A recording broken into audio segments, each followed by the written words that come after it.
Bonjour, je suis Didier Mazier, je vous souhaite la bienvenue dans ce module que nous allons consacrer aux nouveautés de Edge Animate en ce début d'année 2014 et l'actualité est riche.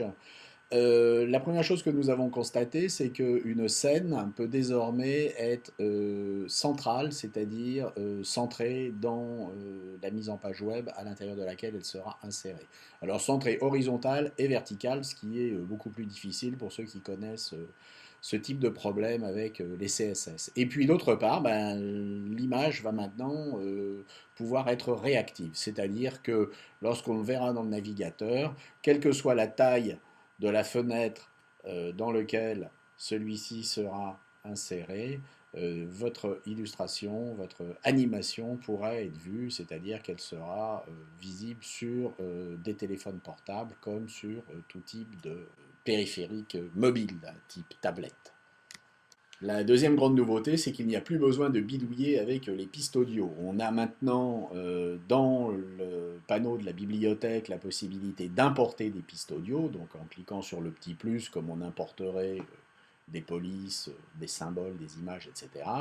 Et voire même d'ailleurs des scripts, ce qu'on verra dans une autre émission. Nous avons importé un chant d'oiseau et nous avons importé un bruit d'arbre qui s'écroule, à chaque fois dans deux formats. Vous voyez que l'oiseau a été importé au format MP3 et au format OGG, hein, c'est la même chose pour l'autre. Pour l'insertion de ces images, de ces sons, la seule chose à faire, c'est un clic droit et puis ajouter ces données audio à la composition. Et vous voyez que désormais on les retrouve sur la timeline. On peut, à un instant T, lire directement, sans avoir besoin de mettre de trigger, cette, cette, cette piste audio. Alors si on regarde et si on écoute ce qui se passe dans le navigateur,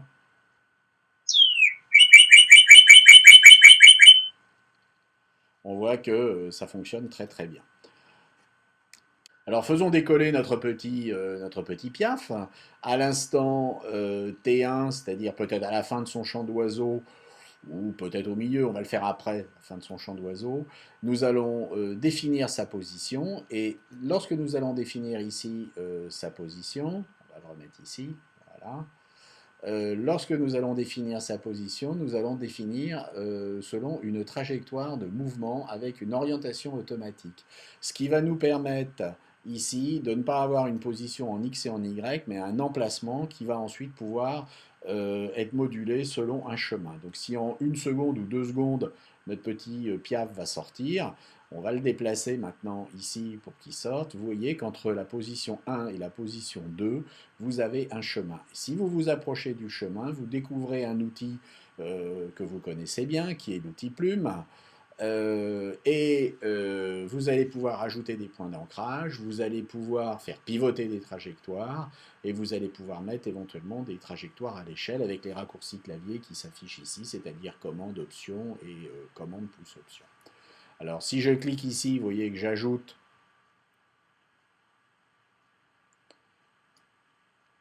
un point d'ancrage. Je peux ajouter ici un deuxième point d'ancrage. Je peux en rajouter autant que je veux. Et donc avec option, je vais pouvoir réinitialiser les poignées. Avec commande, je vais pouvoir supprimer l'ancrage. Et ici, avec commande, je vais pouvoir faire pivoter les différents éléments. Et avec commande option, je vais pouvoir mettre à l'échelle la trajectoire, c'est-à-dire faire des modifications. Alors on peut s'amuser, donc vous voyez que là, notre petit bonhomme, notre petit personnage sort. On peut s'amuser à jouer éventuellement sur sa taille. Alors si on revient à l'instant T1, on va ici définir une taille qui va être à 99. Et puis nous allons nous positionner ici à l'instant T2 et nous allons l'agrandir. Nous allons le faire sortir. Nous allons le faire sortir. Voilà. Eh bien, il ne nous reste plus qu'à jouer la piste audio ici de l'arbre qui s'écroule et puis se faire écrouler l'arbre.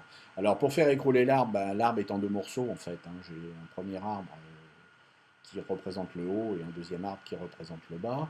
Donc on va de la même façon faire une position pour l'arbre ici qui va être une trajectoire de mouvement. Nous n'allons pas faire d'orientation automatique et nous allons ici positionner notre arbre à l'instant T1 et nous allons, pendant que lui file, nous allons faire s'écrouler l'arbre avec par exemple une rotation. Voilà.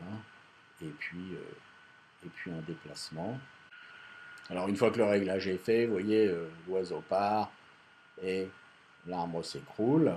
Alors nous allons de la même manière que tout à l'heure insérer la piste audio de l'arbre qui s'écroule. Nous allons ajouter ces données à la composition et nous allons faire lire cet écroulement à partir du moment où ça s'écroule. Alors, on constate ici qu'il est un peu plus long que nécessaire. On peut très bien, à un moment donné, demander, de la même manière on avait demandé à dire, on peut très bien faire arrêter ici le bruit. Alors, qu'est-ce que tout ça donne? Dans le navigateur, on va avoir une animation qui va être responsive avec du son.